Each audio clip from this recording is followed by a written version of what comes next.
Fatma Ana! Sırrı abi!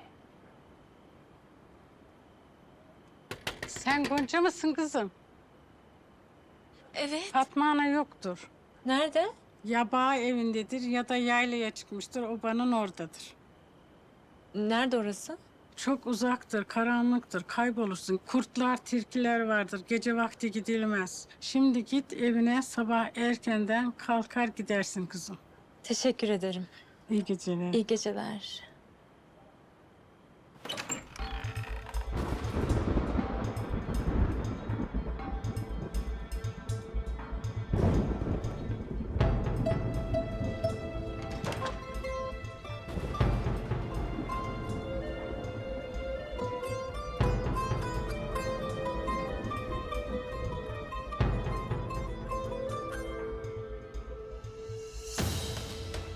Her şeyi affederdim ben. Her şeyi affederdim. Ama düşünsene, senin babanla deden benim öz babamın katili. Benim annemin hayatını mahvetmişler. Onun ölümüne sebep olmuşlar.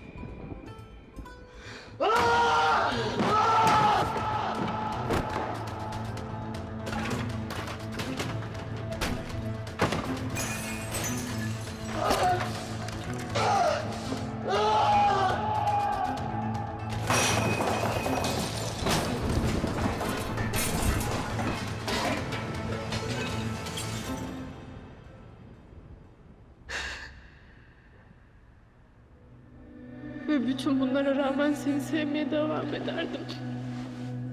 Tutardım ellerinden. Onlara karşı savaşacağız derdim. Onların yaptıkları senin sorumluluğun değil derdim. Senin gibi yalan söylemezdim. Senin gibi yalan söylemezdim. Senin gibi kaçmazdım, korkmazdım.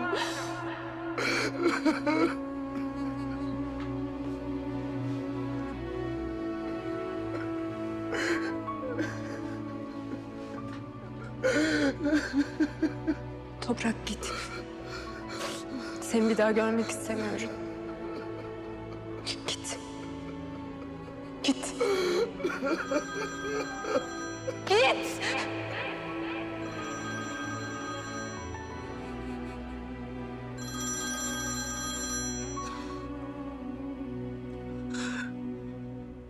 Efendim Hacı. Biliyorsun bugün 28 Ağustos. Halil amcanın doğum günü. Gelecek misin? Gelmeyeceğim. Tamam.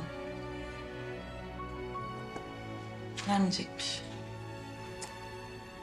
Doğum günü vesilesiyle araları düzelir diye düşünmüştüm.